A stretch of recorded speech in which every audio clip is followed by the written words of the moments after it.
Hi guys, this is Abby and welcome to Wise Wonder Tech. And for today's video, simulan natin sa tanong na ano bang brand ng phone ang nauso noong panahon nyo? Kasi sa panahon ko, it was Nokia. At girl, mayaman ka kapag naka N95 Nokia ka noon. Pero as we all know, when iPhone and Android phones got released, naging nostalgic na lang si Nokia. So for today's video, it's gonna be a Nokia brand. So let's review the Nokia C32. Kaya niya kaya makisabay sa mga phones nowadays? Let's see. And simulan natin sa specs ng Nokia C32. Meron itong processor na Unisoc SC9863A1 at 4GB RAM with 128GB storage. Ang back camera niya has 50 megapixels wide and 2 megapixels macro.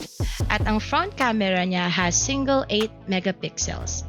And the battery is lithium polymer 5000 mAh.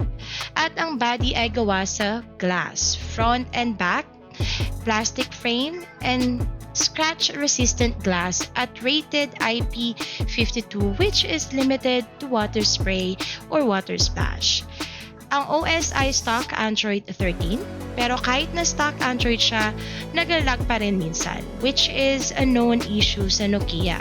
For a known reason, hindi talaga magandang software development nila.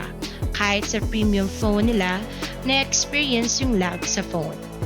But overall experience sa OS is okay naman. Carabels naman siya, girl. Ngayon, pag-usapan natin ang camera performance niya. I personally use this phone in taking pictures of food, indoor and outdoor sceneries, and surprisingly maganda naman siya. Basta magandang lighting, and enhance agad yung picture, so pwede pang my day. Sa gabi naman, okay lang siya para sa presyo niya. Basta remember, don't take pictures against the light and take advantage of the camera setting to get better pictures. And sa front cam naman niya na may 8 megapixels, dahil sa AI camera niya, automatic gaganda ka, girl, kasi walang disable option unlike other phones. Pero medyo mabagal lang ha. And FYI lang ha, yung profile picture ko galing dito sa Nokia C32 kasi pinaganda niya ako. So for sure, ikaw rin. In taking videos naman, sa back camera, medyo mabagal mag-focus but not so bad. And sa front camera naman, nakakasunod naman sa ilaw. So maganda ka pa rin, girl. Pasok pa rin naman sa banga, kumbaga.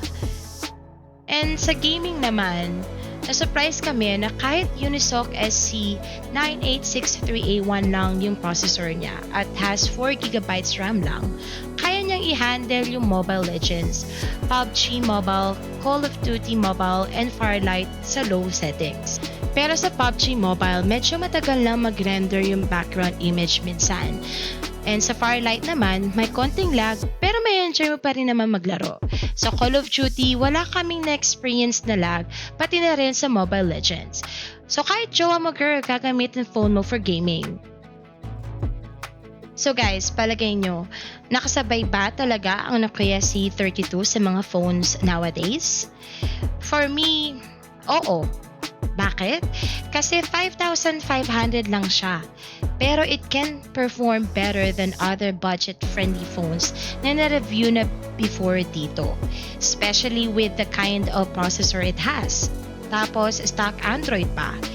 And for us, di na need ng filter or editing app kasi automatic maganda yung AI pictures and recognizable pa. So why not try Nokia again? So leave your comments below if you agree with me or not. And by the way, confused ka, no? Dakilang at-shy lang po ako for today ng Wise Wonder Tech. So click subscribe if you like me better. Buyers!